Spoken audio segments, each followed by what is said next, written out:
یہ جو difference of opinion ہوتا ہے، اختلاف ہوتا ہے، یہ بڑی خوبصورت چیز کا نام ہے۔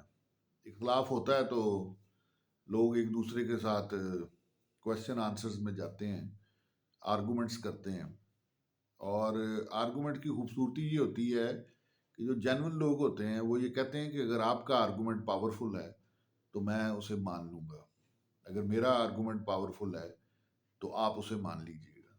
اس طرح ایک جو کنسٹرکٹیو سوسائٹی ہے وہ وجود میں آتی ہے، اور اس طرح ایک معاشرہ جو ہے وہ وجود میں آتا ہے۔ اختلاف کا برا مت بنائیے، ہاں کامنالٹیز کا برا بنائیں، جو بنیادی کامنالٹیز ہیں۔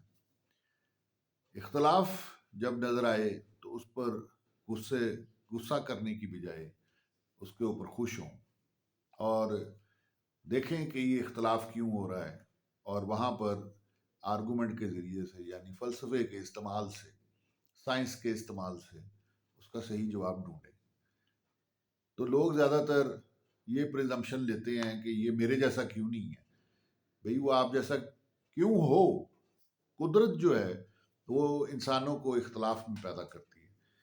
سارے انسان ایک جیسے نہیں ہیں، کوئی کسی قسم کی صلاحیتیں رکھتا ہے، کوئی کسی قسم کی صلاحیتیں رکھتا ہے، کوئی کچھ رکھتا ہے، کوئی کچھ رکھتا ہے، کسی کے پاس کوئی بیک گراؤنڈ ہے، کسی کے پاس کوئی بیک گراؤنڈ ہے، کوئی کسی خانوادے کا ہے، وہ کوئی کسی علاقے کا ہے، کوئی کسی ملک کا ہے، کوئی سمندر کا ہے، کوئی پہاڑوں کا ہے، کوئی کہیں کا ہے، سوچنے کے انداز مختلف ہیں۔ تو اختلاف میں زندہ رہنا اصل خوبصورتی ہے۔ اپنے جیسے لوگ اگر آپ نے ڈھونڈ لیے ہیں تو ان میں ہے تو آپ کی ترقی ناممکن ہے۔ اختلاف کرنے والے لوگ آپ کو ترقی کراتے ہیں۔ تو انسان ڈیولپ ہی اختلاف میں ہوتا ہے۔ تو پلیز ڈونٹ مائنڈ اختلاف، کامنالٹی کو مائنڈ کریں۔ Thank you very much. This is Rehan sherwani.